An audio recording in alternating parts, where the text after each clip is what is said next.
All right, folks, looks like this is going to be the fourth and final round of our modern event over at Fire and Dice. My name is Chris. This is Results May Vary, episode number 20. It's actually 21. Whoops. Episode 21 featuring Josh Sellers. He's playing Five Color Humans. And yeah, we're going to round up the night over here with an opponent named William Rutan on Hardened Affinity. So, just a quick reminder, thank you guys for, I'm sorry, just as a quick aside, thank you guys so much for joining us.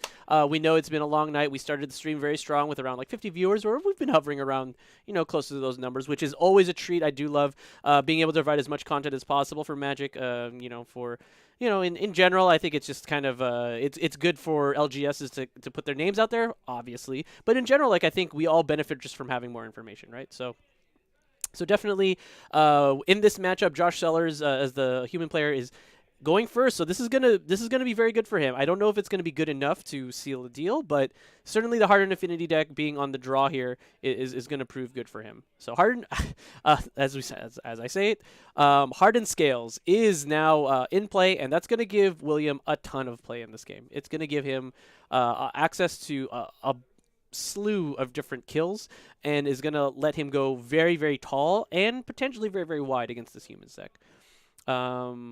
Looks like Josh is medium ready with a meddling mage in play. It's probably going to name Senior Walking Ballista is what I want to say it's going to name. And now Williams not stocked up on. Excuse me, not he does not have Metalcraft currently, but we'll have it shortly. Here's a Steel Overseer, turning on the Mox Opal, which I believe this Mox Opal is going to cast an Ancient Stirrings. Nope, just another Hardened Scales, which is rather frightening. Josh is going to have to beat that. I mean, I don't know how he's going to beat that, but let's see.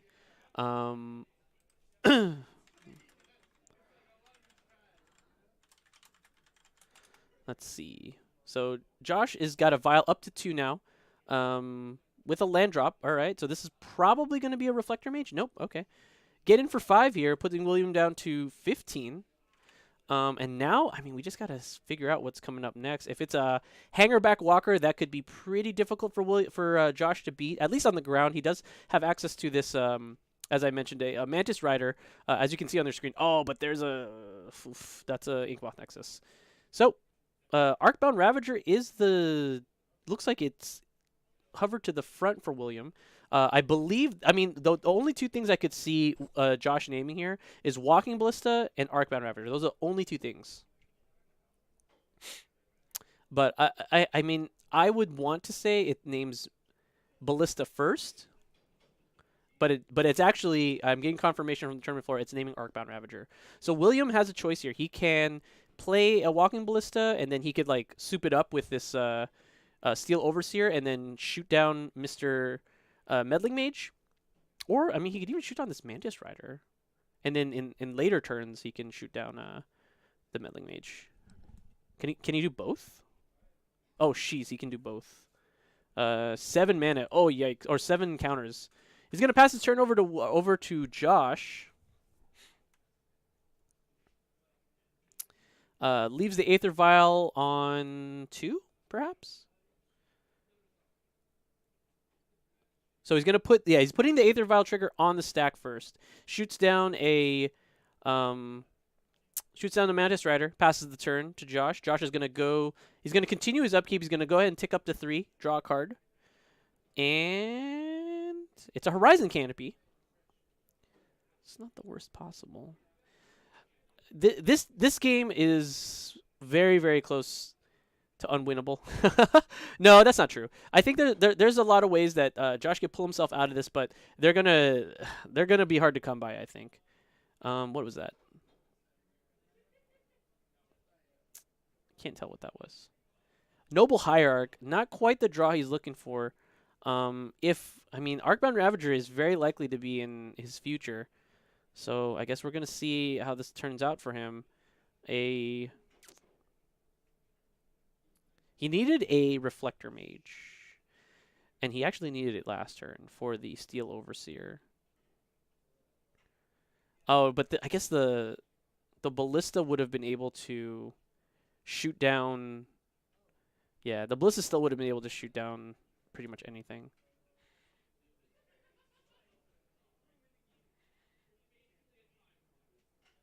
Actually, interestingly enough, Anafenza is pretty reasonable against Arcbound Ravager because I don't believe he'll get his modular. I'll have to read it up. Arcbound Ravager. Arcbound Ravager. Because I believe it's when it dies, right? When it is put into a graveyard. Oh, okay. So yeah, Anafenza the Foremost is currently in Josh's hand. It has a reasonable game versus a versus an Anafen versus I'm sorry versus a Arcbound Ravager, but it looks like William is going to be foregoing that. Instead, he's just going to go for a large Walking Ballista and kill Josh this way, and I think that's probably better than getting a Ravager into play.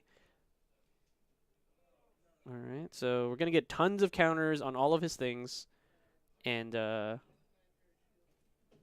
yeah, I just don't know if Josh can win this one. Shoot it twice, attack you for 8. Josh goes down to 12. Because even a like reflector mage here wouldn't be especially good. Um,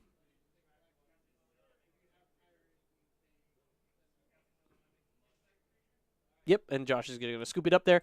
Yeah, I mean like I guess there's no need to kind of expose himself and or even let Josh know what was in his hand.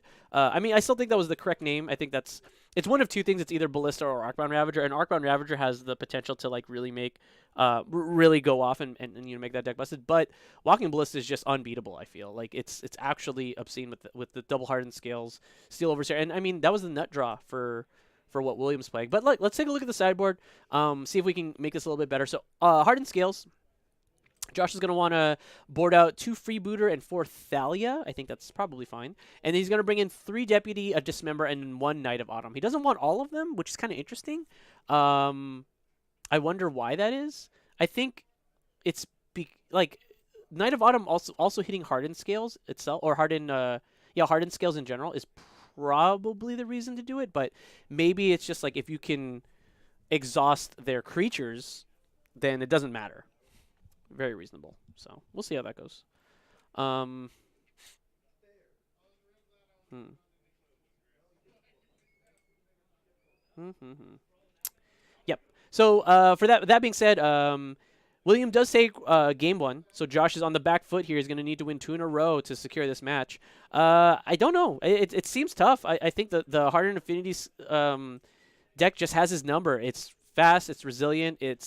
It goes tall and wide when it needs to. So, yeah, Josh is in a tough spot. I don't know how Humans is going to compete with this. It used to run cards like Is It Staticaster, which is pretty sweet because Is It Staticaster plus a phantasmal image plus a phantasmal image just kind of lets you gun down so many different things, but not in this particular case because Josh doesn't have access to that. You guys can check his deck list over here in the stream. Just go ahead and click. It's right above his right below his life total. If you click that little like link, it's an extension that will have a drop down. It shows you his entire list, including sideboard, which you can click right there. Yeah, it does not. In my mind, it doesn't look like it's got enough for this particular matchup. I mean, yeah. It looks pretty tough. I'm not sure how he's going to kind of navigate this, but, is what it is. But William Rutan, on the other hand, has to win one more, and he advances to 3-1 in this tournament. That would be a pretty good start for him. Or, I mean, I'm sorry, pretty good record for him, I imagine, with his Final Fantasy sleeves. Those are sweet. Those are super sweet. I think they're like double sleeve, too. Over sleeved, yeah. But I think that some of the key cards like that line up in this matchup, like I think Josh is going to need, again, Meddling Mage is going to be one of his key cards here. Just not allowing William to play certain cards is extremely important, whether that be Arcbound Ravager and or Walking Ballista. I mean, that's just going to depend on what's going on in the matchup, and I think he's going to have to evaluate that as it kind of goes forward. Thalia being very weak in this matchup is unfortunate because it's so good in every other matchup that you're kind of used to playing with it, and playing with its +1 on it as well. +1 to basically all non-creature spells, I should say. But not in this instance. It's not going to really do much against William, who's out of the gates very fast. Yeah. So as we head into game two, thank you guys again so much for joining us over here at Fire and Dice. Really appreciate any and all viewership. If you guys could share the stream, share the love, let people know every Tuesday. Results May Vary is our kind of curated version of modern weeklies. Basically, we take one person. In this particular instance, is Josh Sellers, who happens to also be my co-caster almost every night of the week. Josh Sellers is our volunteer for Results May Vary, and he's testing out 5-color humans against the field, and that's what we do. We watch people take one deck and kind of run it against the field and see what kind of perspectives we can gain through that. Because it's all well and nice to see all the variety, all the rainbow, if you will, of modern. But at this point in time, I think people get a lot of that from a lot of different outlets. So we want to provide something a little bit more particular, a little bit more suited to the player that's really trying to hone in on like a particular deck or strategy, or maybe see what that looks like from the other side of the table. So yeah, that's what Results May Vary is about. And we're heading into game 2 of Josh Sellers versus William Rutan. The humans deck is going to be on the play here, which is obviously very good. And I think if what one drop are we got here? So Aether Vial to start for Josh Sellers. I actually think this is one of the weaker starts because he kind of needs to get on the board as quickly as possible in terms of like power toughness, just so he can really pressure William into like playing spells in not the wrong order. I don't want to say it that way, but like in an order that is less ideal than kind of anticipated. But so Josh here on Ancient Ziggurat, Unclaimed Territory as his start. He's going to have a Champion of the Parish in play, followed by a Noble Hierarch. So he's going to get some beats going already, but an Arcbound Ravager next turn is going to be tough for him to deal with. I believe he has a Dismember in his hand, so hopefully that's going to be quite enough. But if not, this could be very, very rough for Josh. Josh's going to... William's going to take one from his Horizon Canopy, and I believe Josh is just going to let that happen. Yeah, he's just like, I'm fine with it. It is what it is, really. I can't do a whole lot. What I need to do is I need to bounce this to your hand. I think that's kind of what's on his mind. All right, here comes a Noble Hierarch. It's pretty sweet, actually. He's going to go ahead and put it on 2 after bouncing that into, or getting that into play, and then we're going to go ahead and get a... I feel like we're going to get this Reflector Mage going. I'm not sure, though. Because I think William actually just takes this. Maybe. Actually, maybe he doesn't take it because of Arcbound Ravager. Yeah, I don't think he can take it, actually. Because it turns on Mox Opal and Ravager. So yeah, we're going to go ahead and get a bounce here. William Rutan is going to end up taking 3, 4, 5, 6 damage. Goes to 13. That's a large amount of life. And now William finds... William finds a Inkmoth Nexus. I don't know if that's particularly good. Here's a module. So now we're working on... All right. So get a token, make a servo is what I imagine is happening here. And William basically playing around Josh's removal suite here. He wants to get these cards back into play. Josh is deliberating at the moment. He does still have Dismember up. He's putting the module trigger on the stack because the modular is a trigger, so he's going to go ahead and dismember this gentleman first with the modular on the stack, sure. William makes his guy and passes the turn now.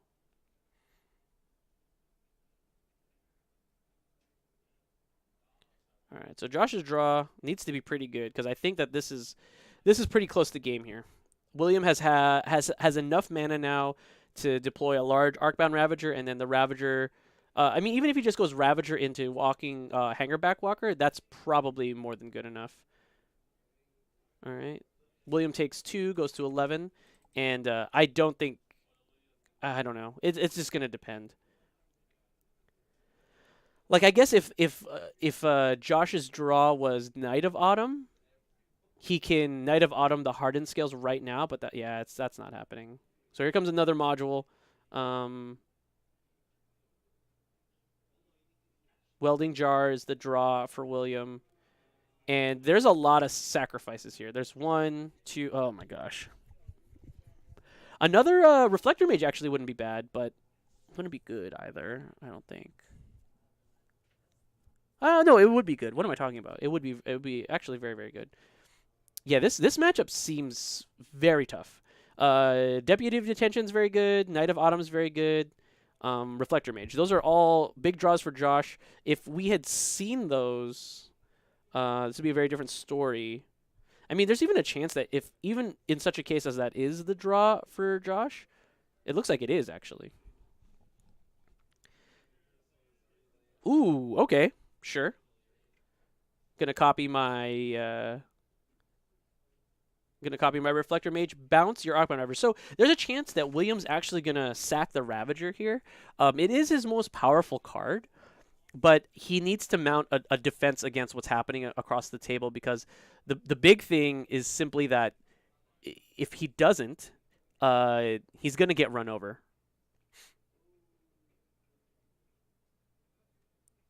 All right, so William goes to 10, makes another servo off of the module. And then he's going to go ahead and sack it now, and he's going to put all the counters on the servo. All right, so this resolves, targeting your guy. And now Josh is... He's got a 5/5. It attacks for 7, actually. So it could trade for 2 dudes if Josh so pleases. But that doesn't seem particularly good because those were free. Well, not free, but those didn't cost William a card. And he still has this Hangerback Walker waiting in the wing. And a Steel Overseer, actually. So he can't actually let these creatures stay either. It leaves his Mox Opal turned on. Yeah, he can't even do that because it leaves the Mox Opals turned on. And I don't believe Josh has another card in hand. Oh, he does. What is this? Oh, wow. Okay, that's a big draw for Josh. This goes to 5 here, and now, yeah, now Will is in the not a rough spot, but he's certainly in a rougher spot than he was a second ago. So Josh with the triple Reflector Mage draw. And now William is only going to actually be able... Well, he could do... He can only really cast 2 mana spells. So here's a... Oh my goodness. Arcbound Ravager is just... What a beating. So Arcbound Ravager is the draw for William, and then he passes at the turn. We're going to try... Probably going to run it back here. Oh my god. Is that a third Phantasmal Image? That's so ridiculous.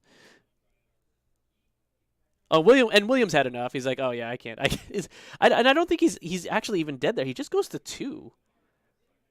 I don't know. Anyway, yeah, he just goes to 2 because the 3 Reflector Mages get in, and then he could survive if he blocks the biggest thing. Oh no, I guess he can't. Welp. All right. Well, it looks like we're gonna go to game 3 here. That looked really, really tight. I actually think William was still in that. And Josh got incredibly lucky. I mean. That was...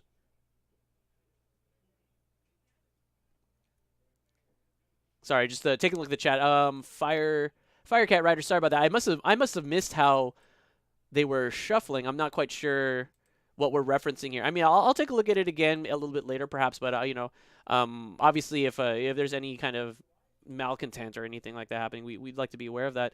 I don't believe that's the case with these 2 particular gentlemen. I mean, I'm not going to delve into like their history necessarily, but William and Josh have known each other since high school. They learned to play Magic around the same time. Josh, I think a little bit before that, but yeah, they've been playing Magic together for a very, very long time. These guys are old pals. But Josh, I cannot believe he won that game. Was there a point where I said it was unbeatable? I think I did. I think there was a point where I said that was unbeatable. Big yikes on me, right? But anyway, we're gonna head into game 3. Neither player looks like they're interested in checking back in with their sideboards. I'm not quite sure. Maybe Josh wants like, I don't know. Maybe Josh wants more of that effect, like Knight of Autumn, etc. But we'll see.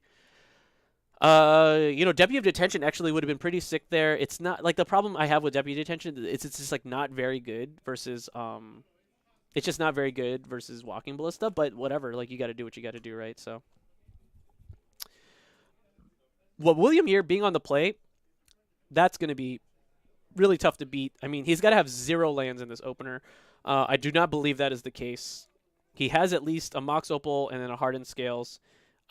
If he can string together a little bit more, he could keep it, but it looks like he's going to ship it back. Oh, man, it must have been a no-lander. That's the only. I just saw that.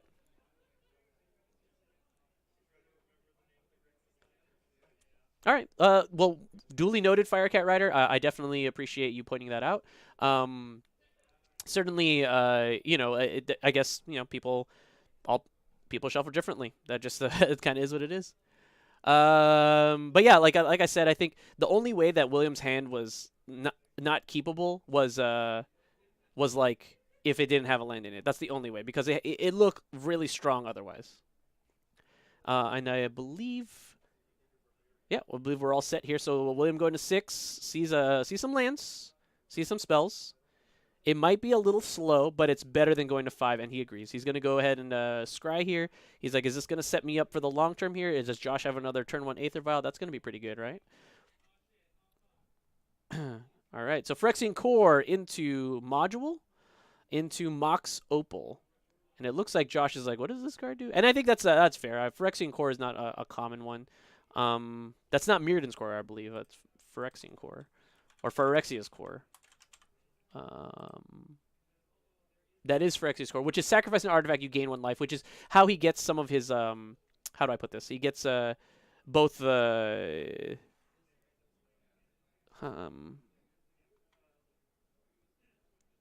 wow. He through Stony Silence, he can actually still sack his Arcbound Ravager, and then also allows him to sack a Hangerback Walker, even if an Arcbound Ravager isn't present.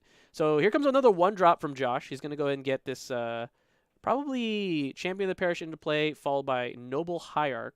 Oh no, he's more interested in a 2-mana play, which I think is reasonable. It's a Meddling Mage. We're gonna take a look at what it's naming.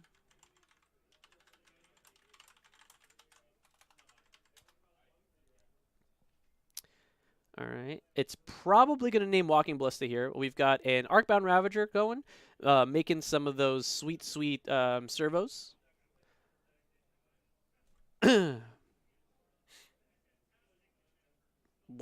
Steel Overseer. Oh, I'm sorry. Obviously, you would name Steel Overseer. Josh saw William find it with Ancient Stirrings. So, all right. So with the trigger on the stack, Josh is going to go ahead and put a Noble Hierarch into play. So same kind of song and dance he did last game. Although this looks much different because he has a follow up in the form of Thalia's Lieutenant here. So it looks like both players are going to be able to both play tall and wide to a certain extent. William's going to want to load up this Arcbound Ravager, it looks like, but Josh instead is going to be able to Deputy of Detention it starting next turn, which is going to be pretty strong. Here's a Thalia's Lieutenant. Like I mentioned, it's going to be pretty good for Josh because it's going to set up his next turn. Not obviously it's not lethal, but it's going to allow him to really push through some damage next turn.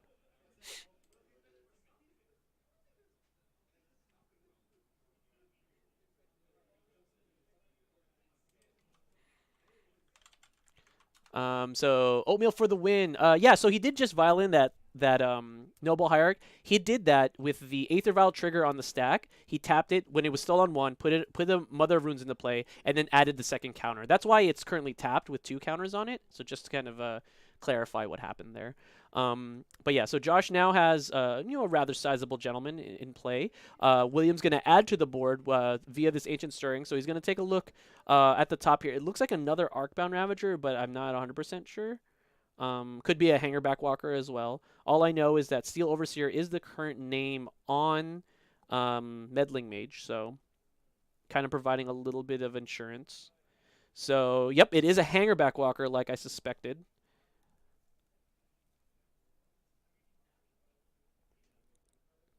All right. Now we have a Dark Steel Citadel in play. We're gonna make this Hangerback Walker. It's gonna get one token or one. I'm sorry, one counter, and then we're gonna get a servo for the deal. So Josh is in a super tight spot here. So this is kind of one of the other angles of the Hardened Scales, Hardened Affinity deck is that now Sellers is going to be able to put a bunch of tokens or a bunch of counters on his Arcbound Ravager, move them over to the Steel Overseer, and then blow that up. Or kind of like in a different way, he could start sacrificing all of his current dudes, put it on the Arcbound Ravager, and then sack the Hangerback Walker to to keep going basically. Because when he sacks one, it actually makes another, and then it's going to be able to add more counters to his Arcbound Ravager. I don't know if it's exactly what he wants to do. Maybe William wants to take to the skies instead. I really couldn't tell you. Because I mean, there's a chance here he's just like, all right, sack my Darksteel Citadel, sack a servo, sack the module, and then put it all in this Hangerback Walker, and then let Josh deal with it there. But I think that's pretty risky. I think that's ill-advised. There is a Spell's Guide, however, so there's a little bit of game here. There's a little bit of game here. I'm sorry. William did take 4 last turn, so he's at 16. My apologies. And this is just a slugfest right now. I don't know who's going to take this in the end. Josh's hand is not particularly impressive. He's going to pass the turn. He does have a Deputy and a Reflector Mage, so he's got to play really defensively here. William has got the initiative. There's a ton of draws that could just ruin him. This doesn't look like one of them. So here's a Dismember. So Josh is going to go to 14. He's going to target Spellskite, and I think this is exactly what he needed to do. All right, so it's going to go. William does not decide to sacrifice it to the Arcbound Ravager, and I think that's acceptable. All right, Reflector Mage. So this is a good start. This is kind of what he needed to do. So William's going to go ahead and put these triggers on the stack first. Yeah, sure. I would like to see a target first, and that's acceptable. I think that's completely real.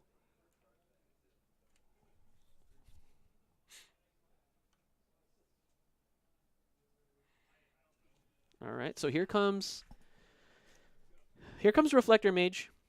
It will target the Arcbound Ravager, and William's just going to let it resolve, goes back to his hand. All right, so you get your 2 counters, he says. I totally don't mind that. And now, yeah, Josh is going to go ahead and cycle this Horizon Canopy. That's what it's there for. It's essentially a 15-land deck with Horizon Canopies. They occasionally tap for mana, kind of like how Wasteland decks work. Wow, so a big draw for Josh there. He's actually going to be able to cast this Mage. And William's going to be stranded with 2 cards in hand.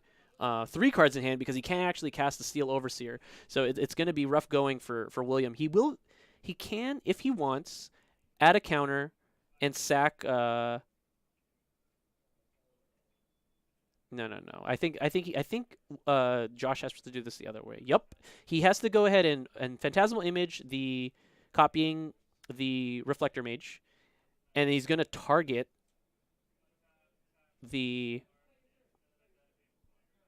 Hangerback Walker. Ooh, we're going to get a Dismember. Not that one. Yeah, I was going to say, William, don't do it. We're going to get a Dismember.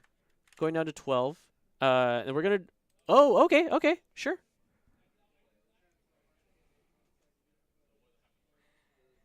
Let's see where this ends up going. So now we're kind of tough spot. I mean, so like this Phantasmal Image can even come down and then become a Meddling Mage, and that could name Arcbound Ravager, right? So that could be particularly decent. Deputy of Detention is brutal. Sure. Williams like that resolves. Yeah, and then this is tough. There's a lot of hard permanents to deal with here, and I think it's probably just gonna name the Hangerback Walker. Yeah, and Hangerback Walker is pretty good.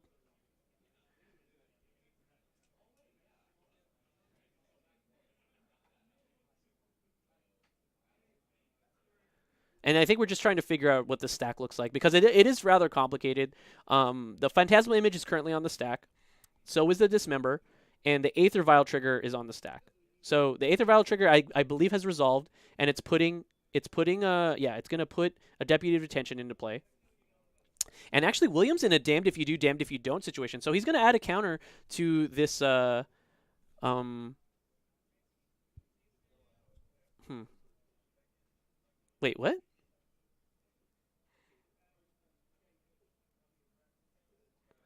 Oh, yikes. Okay, so yeah, Deputy of Detention ends up sweeping the board there. None of these are actually going to trigger the humans, obviously, because these are non-humans. So we've got uh, Meddling Mage come in for 3, 5, 9, 10. So William is at 2, and his outs are looking grim, and it looks like he's going to extend the hand. What the hell was that match? What the hell? That seemed excessively complicated. That was really insane. Um, Holy moly! And that all stemmed from like an end step meddling mage, huh? Wow! Holy crap! I wow. If I'm William, I actually don't mind sacrificing the hanger back walker there because, namely, the big thing is that he's just not going to be able to get a. It's not going to matter. Like Josh takes the walker, or yeah, the hangerback walker. But it's a 0/0 underneath deputy detentions, right? It has no counters, so when it comes back into play, it's going to die anyway. So you should have just sack it, get two Thopters out of the deal, and then you have two Thopters, two servos, and then the second the phantasmal image copying deputy is only going to be able to take half the board. So yeah, that was